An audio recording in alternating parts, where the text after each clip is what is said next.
अस्सलाम वालेकुम सामीन कराम, अल अब्बास टीवी में खुश आमदीद। सामीन कराम, आज हम कुरान पाक की सूरत अल बकरा की तफसीर बयान करेंगे, लेकिन सामीन कराम आपसे दरख्वास्त है कि इस बारे में मज़ीद बताने से पहले आप हमारे चैनल अल अब्बास टीवी को सब्सक्राइब कर दें और बेल आइकन को प्रेस कर दें ताकि इस तरह की मज़ीद इस्लामिक वीडियोस देखने को मिलती रहे।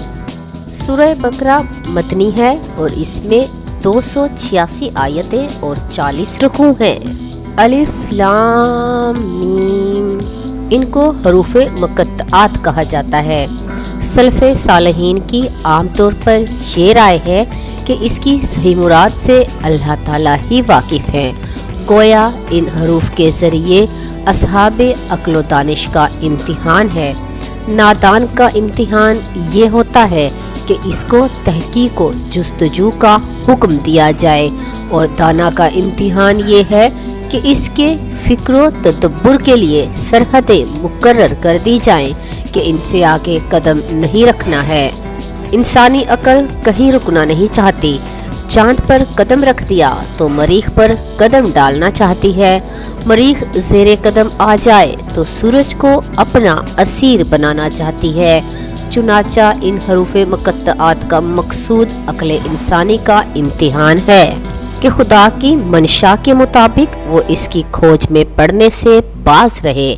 फिर चूँकि इन हरूफ के मायनी मालूम होने पर ना दुनिया का कोई हुक्म शरई मौकूफ़ है और ना आखिरत में निजात या अज़ाब, इसलिए इंसान के इससे नावाकिफ़ होने में कुछ हर्ज नहीं। ज़ालिकल किताबु ला रैब फ़ीहि हुदल लिल मुत्तकीन, इस किताब के अल्लाह की किताब होने में कोई शक नहीं, परहेज़गारों को राह दिखाने वाली है। कुरान को किताब कहकर इस बात की तरफ इशारा है कि कुरान मजीद पैगम्बर इस्लाम सल्लल्लाहु अलैहि वसल्लम की हयात तैयबा ही में एक मुसहिफ और किताब की सूरत में मुरतब हो चुका था, जिसका एक एक हर्फ आज तक महफूज है।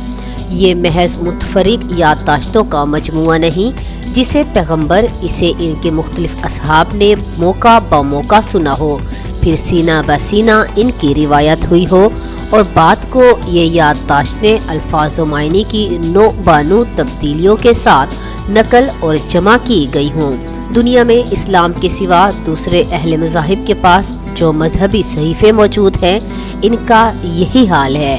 इसीलिए वो सहाइफ ना लफ्ज़ी तब्दीलियों से महफूज रहे, ना मायनवी तहरीफ़ात से। अल्लज़ीना युमिनूना बिल ग़ैबी व युक़ीमूनस सलाता व मिम्मा रज़क़नाहुम युनफ़िक़ून, जो लोग गैब पर ईमान लाते हैं और नमाज को कायम रखते हैं और हमारे दिए हुए माल में से खर्च करते हैं। जैसे सूरज की रोशनी हर शख्स तक पहुंचती है, लेकिन इससे फ़ायदा वही उठा सकता है जिसको देखने वाली आँख भी मुयस्सर हो। जो आँख ही से महरूम हो, इसके लिए दिन की रोशनी और रात की तारीकी दोनों बराबर हैं। बादल हर ज़मीन पर बरसता है, लेकिन सैराब वही ज़मीनें होती हैं जिनमें पानी को जज़ब करने की सलाहियत भी हो। चटियल और संगलाख ज़मीन को बारिश से कुछ नफ़ा नहीं होता। इसी तरह कुरान मजीद की मुखातिब तो तमाम इंसान हैं, लेकिन कुरान मजीद की दावत हिदायत से फ़ायदा इन्हीं लोगों को हासिल होगा जो हिदायत के तलबगार भी हों। इसके लिए बुनियादी शर्त ये है कि दिल में खुदा का खौफ हो, गुनाह और अल्लाह की नाफरमानी से बचने की ख्वाहिश हो और खुदा की अताअत व फरमाबरदारी का जज्बा हो। ऐसे ही लोगों को मुत्तकीन कहा गया है। वल्लज़ीना युमिनूना बिमा उन्ज़िला इलैका वमा उन्ज़िला मिन क़ब्लिक व बिल आखिराति हुम यूक़िनून, और जो लोग ईमान लाते हैं इस पर जो आपकी तरफ उतारा गया और जो आपसे पहले उतारा गया, और वो आखिरत पर भी यकीन रखते हैं। तकवा कल्ब की अंदरूनी कैफियत है, ईमान व अमल से इसका इजहार होता है। इसलिए तकवा वालों की 3 सिफात बयान की गई हैं। पहली ये कि ईमान व यकीन, دوسری جسمانی افعال کا صالح ہونا، تیسری مالی معاملات کا درست اور منشائے ربانی کے مطابق ہونا۔ ایمان سے مراد غیب پر ایمان ہے، یعنی ان اندیکھی حقیقتوں پر یقین رکھنا جو نگاہ اور عقل کی رسائی سے باہر ہیں، ورنہ آنکھوں دیکھی بات پر کون یقین نہیں کرتا۔ اللہ تعالیٰ کا وجود، اللہ تعالیٰ کی صفات، نبوت، وحی، فرشتوں کا وجود، قرآن مجید اور پہلی آسمانی کتابیں، آخرت کا قائم ہونا، پھر اس میں حساب و کتاب اور ثواب و عذاب، یہ سب غیب کی باتیں ہیں جو توہمات میں سے نہیں، بلکہ ان ساری حقیقتوں کا علم اللہ اور اس کے رسولوں کے ذریعے ہوا ہے، جس سے زیادہ قابل اطمینان اور لائق اعتبار اور کوئی ذریعہ علم نہیں۔ ظاہر ہے کہ جو نظام غیبی پر ایمان نہ رکھتا ہو وہ قرآن پر ایمان نہیں لا سکتا، اور جو قرآن بھی پر ایمان سے محروم ہو وہ قرآن سے فائدہ کیوں کر اٹھا سکتا ہے۔ تقویٰ کی دوسری علامت اور قرآن سے فیض یاب ہونے کی دوسری شرط اقامت صلاۃ ہے، یعنی تمام آداب و حقوق کی رعایت کے ساتھ نمازوں کا ادا کرنا ہے۔ نماز ایک ایسی عبادت ہے جس میں انسان کا پورا وجود خدا کے سامنے بچھ جاتا ہے۔